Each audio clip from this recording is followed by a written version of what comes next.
میں سچی اور مخلص احمدی بننا چاہتی تھی، جس کے لیے میں قادیان گئی، لیکن میں نے جو حالات وہاں دیکھے اس نے مجھے قادیانیت سے قریب کرنے کی بجائے اسلام کے قریب کر دیا۔ میرا نام چندہ سمینہ کوثر ہے اور میرا تعلق چناب نگر سے ہے، جس کا پرانا نام ربوہ بھی ہے۔ میں نے بنیادی تعلیم ربوہ سے حاصل کی، FA BA، اور اس کے بعد میں نے B.Ed جو ہے چنیوٹ کالج سے کیا۔ B.Ed کے بعد مجھے جانے کا موقع ملا اسٹوڈنٹ بیس پہ سوئٹزرلینڈ، ادھر سے پھر میں نے مائیگریٹ کیا بیلجیم میں۔ بیلجیم میں موجودہ میری سچویشن جو ہے وہ میں بطور جج فیملی کورٹ میں فرائض انجام دے رہی ہوں۔ میں پیدائشی قادیانی تھی۔ میرے خاندان میں سب سے پہلے میرے پردادا قطب الدین نے مرزا قادیانی کو امام مہدی مانا تھا۔ جب میں قادیانی تھی تو بھی اپنے آپ کو مسلمان ہی کہا کرتی تھی، بلکہ ٹرو مسلم کہا کرتے تھے ہم اپنے آپ کو۔ لیکن میرا اپنی والدہ کے ساتھ چھوٹی عمر میں قادیان جانے کا موقع بنا۔ یادداشت میری تھوڑی شارپ ہے، اس لیے مجھے ایک ایک دن یاد ہے قادیان کا۔ تو میں نے جو محسوس کیا کہ وہ ایک بستی میں سے ایک بدبو ہے، جیسے تعفن ہے، ہلکی ہلکی سی، یا جیسے کہتے ہیں کہ نالیوں کی یا گٹروں کی اس طرح کی ایک آتی ہے تعفن سا۔ دوسری میں نے چیز جو قادیان میں محسوس کی وہ تھی، ایک ان کا کمرہ ہے بیت الدعا، اس میں بہت لمبی لائنیں، اور کہتے ہیں اس میں جو جا کے دعا کرے گا وہ تو جنت کا بالکل ہی حقدار ہے۔ اس میں جب جانے کا موقع ملا تو اس میں ایک اور ہی قسم کی وحشت، اور دو تین لوگ ادھر کھڑے ہو سکتے ہیں، جلسے کے دن تھے۔ تو اس بیت الدعا میں مجھے کوئی بھی روحانی چیز نہیں نظر آئی۔ تیسری جو چیز تھی وہ تھا منارۃ المسیح، اس کے گرد جو طواف کرنا یا اس پہ ہاتھ لگا کے چومنا اور پورے جسم پہ لگانا اور اپنے منہ پہ ملنا، اور اس کے اندر بھی جا کے چھوٹی سی جگہ ہے تو وہاں پہ بھی جا کے مجھے کوئی بھی سکون نہیں ملا۔ چوتھی چیز تھی مرزا قادیانی کی قبر، جو بھی جاتا ہے وہ لازمی طور پہ ایک مرزا قادیانی کی قبر کے اوپر، اور جس پہ وہ واک کیا کرتے تھے، سیر کیا کرتے تھے اپنی زوجہ کے ساتھ اسٹیشن تک، وہاں تک جانا بہت ضروری ہے۔ تو جب میں اپنی والدہ کے ساتھ وہاں پہ چلتی تھی تو کوئی روحانی کچھ بھی ایسا منظر بالکل بھی نہیں ہے، اور لوگوں سے میں پوچھتی تھی کہ شاید مجھے نہیں محسوس ہو رہا، خالہ جان آپ کو محسوس ہو رہا ہے ایسا کچھ کہ ہم مکہ کی گلیوں میں ہیں یا مدینہ کی ہواؤں میں ہیں، فضاؤں میں ہیں؟ لیکن چونکہ سب پیدائشی قادیانی ہوتے ہیں تو پیدائشی قادیانی کا کوئی رائٹ نہیں ہوتا کہ وہ اس مقام کے بارے میں بات کر سکے۔ جس عقیدت اور محبت اور احترام سے ہمارا قادیان کا سفر رہا، تو وہاں پہ جا کے جو ایک تصور تھا ایک روحانی ماحول کا، ایک خوشبودار زمین کا، ایسا بالکل بھی کچھ بھی نہیں تھا۔ لوگ بس اپنے تئیں اس کو مکہ مدینہ کا درجہ دیے بیٹھے ہیں۔ اس کے بعد جب میں نے مرزا قادیانی کی کتابیں اس لو سے شروع کی کہ مرزا قادیانی نے خود کہا ہے کہ ہر احمدی پہ 3 دفعہ میری کتابیں پڑھنا لازم ہے، تو مجھے پتہ چلا کہ حضرت عیسیٰ علیہ السلام جو خدا تعالیٰ کے سچے نبی تھے اور پاکیزہ ماں سے پیدا ہوئے تھے، ان کے بارے میں جو گستاخانہ باتیں تھیں وہ میں جب اپنے والد سے شیئر کرتی تھی تو میرے والد جو ہیں بہت زیادہ خفا خون ہوتے تھے کہ یہ کوئی مولوی تمہیں پٹی پڑھاتا ہے۔ جیسا کہ روحانی خزائن جلد نمبر 19 میں مرزا قادیانی نے خود اپنے ہاتھوں سے تحریر کیا ہے کہ نعوذ باللہ حضرت عیسیٰ علیہ السلام جو ہیں وہ شراب نوشی کرتے تھے۔ تو اس طرح کے بہت سارے کفریہ کلمات ہیں جو ایک نبی کی شان کو بالکل بھی زیب نہیں دیتے۔ اس کے بعد جو کچھ ایسی باتیں ہوتی تھیں کہ بہت ہی زیادہ ایک بچی اپنے باپ سے نہیں کر سکتی، تو وہ باتیں میں اپنی ماں سے کرتی تھی اندھیرے میں، کبھی چھپ چھپ کے، کبھی پیٹی والے کمرے میں، کہ والدہ یہ چیزیں لکھی ہیں۔ تو میری والدہ ایک پڑھی لکھی عورت تھیں، تو پھر وہ مجھے کہتی تھیں مجھے نشان لگا دو بیٹی، میں 10 بار پڑھوں گی اور اسے سمجھنے کی کوشش کروں گی۔ اور کئی دفعہ محلے کے مربی سے بھی میں رابطہ کرتی کہ آپ تو ہمارے استاد محترم ہیں، ہماری رہنمائی کریں، یہ باتیں دل میں ایک گرہ سی باندھتی جا رہی ہیں۔ اس سارے سلسلے کے بعد جب میں اپنے والدین سے بات کرتی، میری والدہ جو ہیں قائل ہو جاتی تھی، لیکن میرے والد کبھی بھی قائل نہیں ہوتے تھے، بلکہ وہ کہیں نہ کہیں میرے لیے مرنے کی بد دعائیں کرتے تھے کہ یہ کیا اذیت ناک ایک بچہ میرے گھر پیدا ہو گیا ہے، کیونکہ میں سب سے بہن بھائیوں میں چھوٹی تھی اور سب سے زیادہ خدمت گزار تھی، اور میرے بہن بھائی سب سیٹ تھے یورپ میں، لیکن میں اپنے والدین کے ساتھ تا دم مرگ میں نے نبھا کرنے کا وعدہ کیا ہوا تھا خدا سے۔ اس کے بعد جو ہے میں نے کچھ عرصہ کے لیے اپنے والد سے ڈسکشن کرنا بالکل بند کر دی۔ خدا سے میں نے عرض کرنی کہ یا خدا، میں ایک عورت ہوں، ایک لڑکی ہوں، اگر میں اس عذاب سے نکلوں تو میں اپنے ماں باپ کے بغیر نہیں نکل سکتی، لیکن میرے والد کو آخری عمر میں کچھ ایسے خواب آنے شروع ہو گئے تھے اپنے متعلق، میرے متعلق، تو پھر وہ میں جب بھی ان کو فون کرتی بیلجیم سے تو وہ مجھے کہا کرتے میرے پاس جلدی سے آؤ، تو وہ کچھ آگ دیکھتے تھے، کبھی اپنے آپ کو جلتا دیکھتے تھے تو کہتے تھے کہ تم میری بیٹی ہو، تم میری مرہم کر رہی ہو۔ تو اس طرح سے میرے والد کی جو نفرت تھی خدا تعالیٰ نے محبت میں بدل دی۔ پھر الحمدللہ 2015 میں وہ دن آ ہی گیا جب میرے والد جو ہیں بالکل باقاعدہ طور پہ مجھ سے ایگری ہو گئے کہ ہم اس کلٹ سے نکلتے ہیں، اور ڈھیروں لعنتیں ڈال کے مرزا قادیانی پہ ہم نے سچے دل سے اسلام کو قبول کیا۔ چونکہ بچپن میرا ربوہ میں گزرا، چناب نگر میں گزرا، تو بہت سارے ایسے واقعات ہیں جو ذہن پہ ویسے ہی نقش ہیں جیسے میں نے خود اپنی آنکھوں سے دیکھے۔ جیسا کہ وصیت کرتے ہیں یہ لوگ، پوری زندگی پیسے دیتے ہیں کہ ہم جنت میں داخل ہوں گے، اور علیحدہ سے بہشتی مقبرہ بنا رکھا ہے، تو جن لوگوں کے بھی پیسے تھوڑے سے کم ہوتے تھے ان کو وہاں پہ نہیں دفن کیا جاتا تھا، حالانکہ وہ پوری زندگی اپنی آمدن کا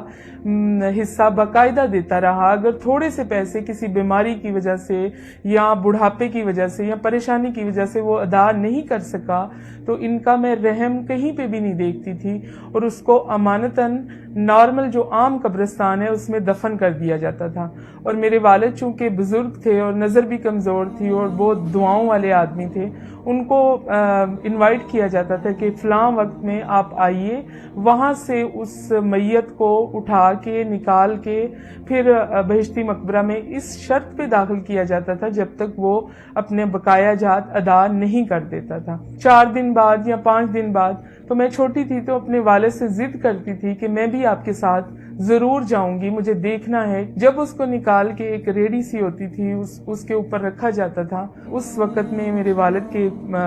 کندھے پہ ایک صافہ سا ہوتا تھا، وہ میرے منہ پہ بھی لپیٹ دیتے تھے اپنے، کیونکہ اتنا زیادہ تعفن ہوتا تھا، اور اس میت سے، اس لاش سے ایک غلیظ اور بدبودار پانی پورا سفر جو ہے عام قبرستان سے بہشتی مقبرے تک چھڑکاؤ ہوتا جاتا تھا۔ وہ میں اپنے دل میں اس قدر درد محسوس کرتی تھی کہ ہمارے پاس کیوں اتنے پیسے نہیں ہیں، ہم پیسے ادا کر دیتے تاکہ اس کی لاش کی یا میت کی اس طرح سے بے حرمتی نہ ہوتی۔ اسلام قبول کرنے کے بعد سب کی سب جو قادیانی لوگ ہیں، جو آپ کے رشتہ دار، تعلق، سہیلیاں، آپ کے ساتھ مل بیٹھ کے کھانے والے، بولنے والے، آپ کے دکھ درد میں شامل ہونے والے، وہ سب کے سب کو ایک لیٹر ایشو ہو جاتا ہے مرزا مسرور کی طرف سے کہ اس بندے نے قادیانیت کو رد کر دیا ہے اور ہمارے نزدیک اب یہ مرتد اور کافر ہے۔ تو یہ کہہ کر بہت ہی بری طرح سے دھتکارا جاتا ہے۔ یہ جو رویہ ہے ان کا شروع سے ہی چلتا آ رہا ہے، مرزا قادیانی اس کی بیسمنٹ بنا کے گیا ہے کہ کس طرح اس کو ایک ذہنی طور پر مفلوج کر دینا ہے۔ اور میں چشم دید گواہ ہوں کہ جب میں ربوہ میں تھی یا اسٹوڈنٹ تھی، بہت ساری لڑکیاں اور بہت سارے لڑکے جب سوال جواب کیا کرتے تھے تو وہ ان کو جواب نہیں ملا کرتے تھے تو وہ خودکشی کی طرف چلے جایا کرتے تھے، چونکہ ان کے ہاسپٹل اپنے ہیں تو وہ خودکشی جو ہے وہ سامنے نہیں آتی تھی۔ اور اس کی مثال جو ہے وہ میں نے اپنے دل پہ اس لیے برداشت کی کہ میں تو بیلجیم میں تھی اور میرے ماں باپ جو ہیں ربوہ میں تھے، اور وہ ماں باپ جو ربوہ کی تعمیر میں جن کا ہاتھ تھا، جن کی اینٹیں لگانے میں انہوں نے اپنا خون پسینہ دیا ہوا تھا، ان کو مرزا مسرور کی وجہ سے اپنے گھر میں قید کیا گیا کہ آپ توبہ کریں، آپ ایک پر اثر شخصیت ہے محلے کی، اگر آپ اس سے نکلیں گے تو بہت سارے لوگ بھی سوال اٹھائیں گے۔ اور اوپر گلی میں کیمرے بھی لگائے جاتے تھے کہ کوئی بھی ان کی مدد نہیں کر سکتا، نہ ان تک کوئی فوڈ پہنچتا تھا، درد کی دوائی، ڈسپرین، کچھ بھی، محلے کا بالکل بائیکاٹ۔ تو اس طرح کے مصائب برداشت کر کے انہوں نے اپنی زندگی دے دی، اور ان کی ڈاکٹری رپورٹ جو میری والدہ کی اور میرے والد کی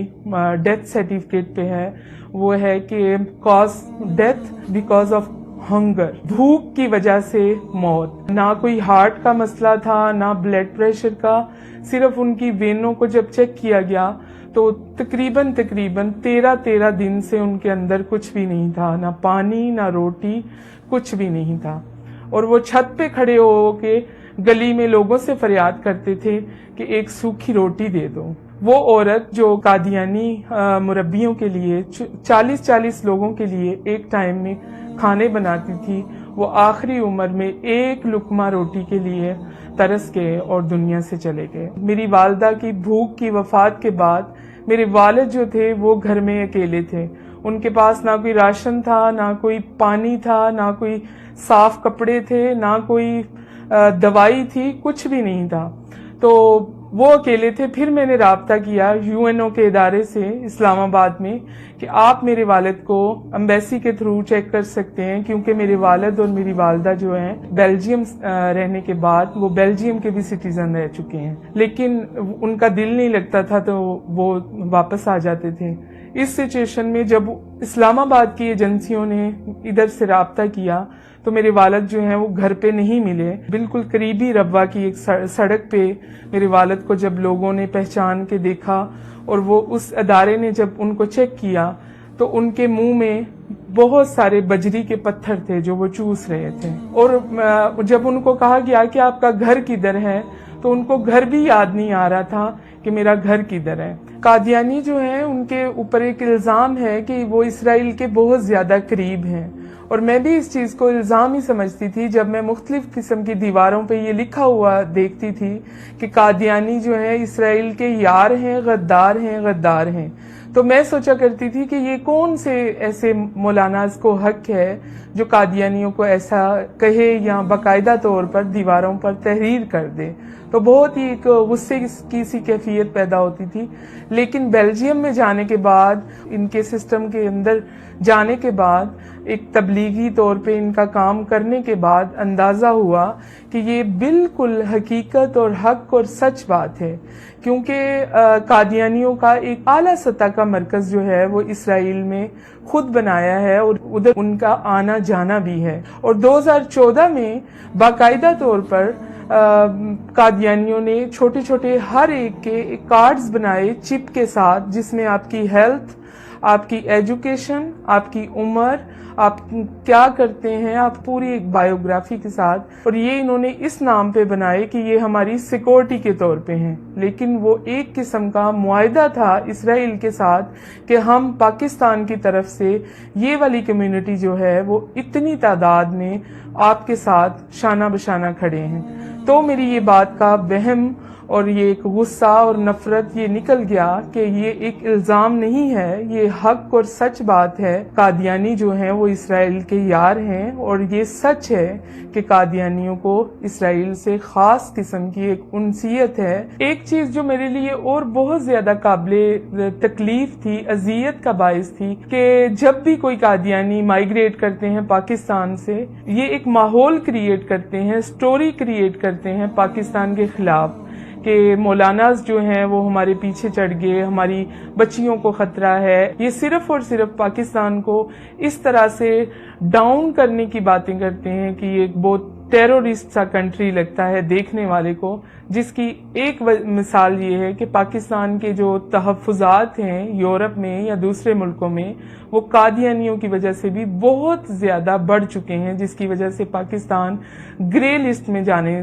تک کی نوبت میں آ چکا ہے۔ میں خلوص دل سے سب قادیانیوں کو ایک پیغام دینا چاہوں گی کہ جب آپ اس ماحول سے نکل کر بہت ہی ایک پرسکون زندگی کی طرف جانا چاہتے ہیں تو اسلام پہ غور و فکر کریں، قرآن پہ غور و فکر کریں۔ یہ نہیں کہ چند آیات کو آپ بحث کے لیے اٹھا لیں، اس پہ بحث کریں اور پورے قرآن کو آپ وہاں پہ دبا رہنے دیں. یہ تو کام منافقین کا تھا، کفار کا تھا جو وہ کرتے تھے. ضرور میرا ایک تہ دل سے پیغام ہے کہ مرزا قادیانی کی کتابوں کو اپنی عقیدت کا چشمہ اور محبت کا چشمہ اتار کے پڑھیے، سچے دل سے پڑھیے. اور ہمارے لیے ایک مشعل راہ ہیں عرفان محمود برق صاحب. کوئی کسی قسم کا بھی سوال ہو تو وہ آپ کی ضرور رہنمائی کریں گے اور عزت کے ساتھ آپ کے سر پہ پیار کی اور محبت کی ایک چادر بھی رکھیں گے جسے آپ کبھی بھی